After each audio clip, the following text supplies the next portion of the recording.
자, 오늘 이재명이 던진 한마디의 발언, 세월호, 이태원, 오송 참사, 이재명 정부에선 절대로 없다. 저는 이 발언을 듣고 이 발언 속에 담긴 의미를 곰곰이 생각을 해봤어요. 안전에 절대란 있을 수가 없는데 저렇게 호언장담을 하는 이유, 그리고 얼마 지나지 않아 이렇게 해석이 될 수도 있겠구나 라는 것을 깨달았습니다. 이게 저에겐 참 섬뜩하게 소름 돋게 다가온 말이었거든요. 겉으로만 보기엔 참 좋은 말입니다. 국민 안전을 지키겠다라는 대통령의 약속에 누가 반대를 하겠습니까?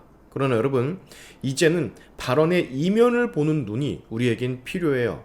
특히 이 정부가 해왔던 정치적인 행태와 결합을 해보면 이런 발언이 국민에겐 결코 가볍게 넘겨선 안 될 이야기가 될 거라 저는 확신을 할 수 있습니다. 이 말에는요, 본질적인 오류가 존재합니다. 안전 분야에서 절대란 말은 존재할 수가 없어요. 이건 과학적, 논리적으로도 불가능한 설명입니다. 언제 어디서 사고가 터질지 모르고 그런 사고를 최소화하기 위해서 안전교육 같은 것을 실시하고 마음을 다잡는 거니까요. 말 그대로 최소화, 제로는 있을 수가 없죠. 아무리 시스템을 잘 구축해도 자연재해, 인간의 실수, 돌발 변수는 절대로 막을 수가 없습니다. 그런데 대통령이 국정 최고 책임자가 절대 없다란 말을 했다? 이건 한편으로는 무언가가 터졌을 때 어느 누군가는 그 사고의 책임을 온전히 지게 하겠다는 말과도 같은 뜻이에요. 프레임 준비 작업이라 저는 생각을 합니다. 사고가 발생했을 경우 우리가 절대 없게 만든다고 경고를 했음에도 불구하고 특정 누군가가 이를 방기했으므로 그 사람 책임이다. 희생양 만들기 프레임을 사전 구축하는 것으로밖에 저는 보여지지를 않습니다. 그리고 문제는 이때 책임질 누군가는 그 사고, 참사로 인한 국민적인 감정과 분노들을 전부 싹 다 받아내야 돼요. 국민 감정을 수습하기 위해 필요한 것들이죠. 공무원 하나, 지자체 하나, 현장 책임자 한 명. 누군가 국민적 분노를 대신 받을 제물로서 올라가게 될 겁니다. 그것이 인간의 힘으로 절대 막을 수 없는 대형 참사임에도 불구하고 말이죠. 저는 이게 정말 무서운 시그널이라고 생각을 해요. 자, 이쯤에서 우리는 생각을 해봐야 됩니다. 과거 본인들은 참사들을 어떻게 활용을 했나? 굉장히 중요한 부분이죠. 과거 범민주 세력들은 누구보다 참사 사건들을 정치적으로 활용했던 세력입니다. 세월호 참사는 없는 침몰설까지 만들어서 수년간 정치적 상징화, 선동의 도구화로서 활용을 했죠. 진짜 유족을 생각한다면 절대 그래선 안 됐는데 그들은 그렇게 했습니다. 그리고 이태원 참사, 오롯이 안전 때문에 일어났다라고 보기 어려운 그 대형 사고도 결국 그들은 이 사고로 하여금 윤석열 정권 초기 총리와 장관, 심지어 대통령까지 퇴진해야 한다라며 선동을 했었죠.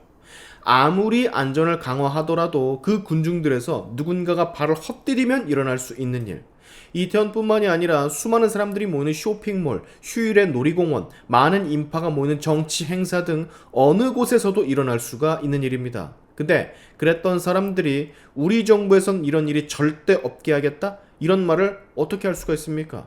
정치적으로 참사를 이용한 카드를 향후 막겠다라는 의미도 포함되어 있다라 저는 생각을 해요. 왜? 그 카드가 얼마나 강력한 국민의 동원 수단인지 스스로들 너무 잘 알고 있기 때문입니다. 본인들이 쓰는 것은 정당했고 효과적이지만 반대 진영이 쓰는 것은 원천 차단하겠다라는 거. 프레임 싸움에서 우위를 선점하려는 전략으로 저는 보여져요. 네, 이게 맞다면 내로남불, 이중잣대라고 볼 수가 있죠. 정치적 이중성이 드러나는 겁니다. 이런 절대 없다라는 발언은 선긋기 작업, 우리 정부에서 참사를 이용한 정치적 공격 시도는 절대 용납하지 않겠다라는 이 뜻이 제 눈엔 뻔히 지금 보이는 겁니다. 자, 그래서 여러분, 우리는 반드시 기억해야 돼요. 이번 이재명 대통령의 이 발언들을. 그리고 앞으로 이런 도저히 막을 수 없는 무언가가, 안전 미움만으로는 설명할 수 없는 무언가가 터졌을 때 이재명 정부가 어떻게 하는지 우리 국민이 지켜봐야 됩니다. 어떤 참사든 완벽하게 막을 수가 없어요. 그 피해를 최소화하는 것이 고작 우리 같은 인간이 할 수 있는 최선입니다. 그럼에도 절대 없다라고 천명을 한 것은 결국 그런 일이 일어났을 때 제물로서 누군가가 희생이 되어야만 한다라는 말과도 같다라 저는 생각을 해요. 또한 동시에 자신들이 정치적 선동에 써왔던 이런 것들은 반대 진영에선 절대 사용하지 못하게 하려고 하는 사전 차단용 장치라고도 저는 보여져요. 국민들이요, 이런 언어의 함정과 술수를 간파하지 못하면 또다시 이 세력의 말에 감정적으로 휘둘리게 됩니다. 이재명의 말이 틀렸다가 아닙니다. 그러나 절대 없다라는 이 말, 그 안에 숨겨진 정치적 계산과 의도는 저에게 섬뜩함으로 다가와요. 국민의 감정을 통제하고 반대 진영의 정치적 공격 수단을 미리 봉쇄하며 사고 발생 시 책임을 질 대상을 미리 설계하는 것. 그게 이 발언의 본질이라고 저는 생각을 합니다. 그런데 여러분, 이 진영이 말이죠. 그 책임질 누군가들을 여태까지 대부분 국가 혹은 국가산하 공무원들로 특정을 했었습니다. 대부분 국가 혹은 대통령이었죠. 그런데 한번 지켜보십시오. 만약에 이런 대형 사고가 5년 안에 일어났을 경우 이들 과연 책임을 국가로 돌리는지 아니면 다른 이들을 재단 위에 세울지 우리는 그것만 지켜보면 되는 겁니다. 반드시 깨어 계세요, 여러분.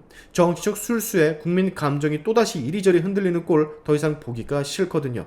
오늘의 시아인튜브 여기까지 하겠습니다. 여러분의 영상 공유는 세상을 밝히는 힘이 되니까 꼭 공유 부탁드리면서 지금까지 영상이 좋으셨다면 구독과 좋아요 그리고 알림 설정까지 꼭 한 번씩 눌러주시면 감사하겠습니다. 다음에 봅시다.